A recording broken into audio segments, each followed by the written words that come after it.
તો અમદાવાદના એક પછી એક બ્રિજમાં ભ્રષ્ટાચારના કૌભાંડ સામે આવી રહ્યા છે। હાટકેશ્વર બ્રિજ, શાસ્ત્રી બ્રિજ બાદ હવે શહેરનો સનાથલ ઓવરબ્રિજ વિવાદમાં સપડાયો છે। 10 મહિનામાં જ નવનિર્મિત બ્રિજને બંધ કરવાની ફરજ પડી છે। શા કારણે આવો જોઈએ અમારા વિશેષ અહેવાલમાં।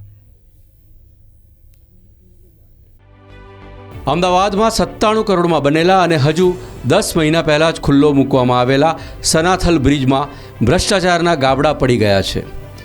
બ્રિજ ખુલ્લો મૂકવાના 4 જ મહિનામાં ગાબડું પડતા આવડાએ સુરતની SVNIT પાસે તપાસ કરાવી હતી, જેમાં હલકી ગુણવત્તાનો ડામર વપરાયાનો ઘટસ્ફોટ થયો છે। રિપોર્ટના આધારે આજથી 5 દિવસ બ્રિજ બંધ રાખવામાં આવ્યો છે।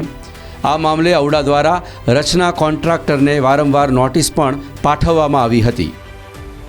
જે મોઇશ્ચર અંદર ઉતરી ગયેલું હતું એના લીધે ઉપરની ડામર સપાટીને નુકસાન થયેલ હતું અને એના બાદ આપણે SVNITને રિપોર્ટ કરવા માટે અહીંયા આમંત્રિત કરેલા હતા। SVNIT રિપોર્ટની અંદર આ જ વસ્તુ આપેલી છે કે મોઇશ્ચર કન્ટેન્ટ વધવાથી જે તે પોર્શનની અંદર ડામર સપાટીને ડેમેજ થયું હતું અને એ ડામર સપાટી બદલવાનું કાર્યવાહી અત્યારે એમને DLP પીરિયડ હેઠળ, એટલે કે જે તે એજન્સીએ જે બ્રિજ બનાવેલો છે એનો 3 વર્ષનો DLP પીરિયડ હોય છે અને એ DLP પીરિયડની અંતર્ગત એ લોકો એ 200 મીટરના પોર્શનમાં અને જ્યાં નુકસાન થયેલું છે એ ડામર સપાટીને રિપ્લેસ।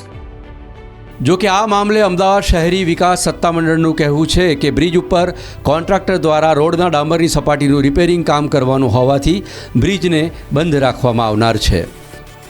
બ્રિજની ઉપર ડામરનું રિપેરિંગ કામ કરવાનું હોવાથી આગામી 16 ડિસેમ્બરથી 21 ડિસેમ્બર સુધી વારાફરતી બ્રિજના બંને તરફના ભાગને બંધ કરવામાં આવશે।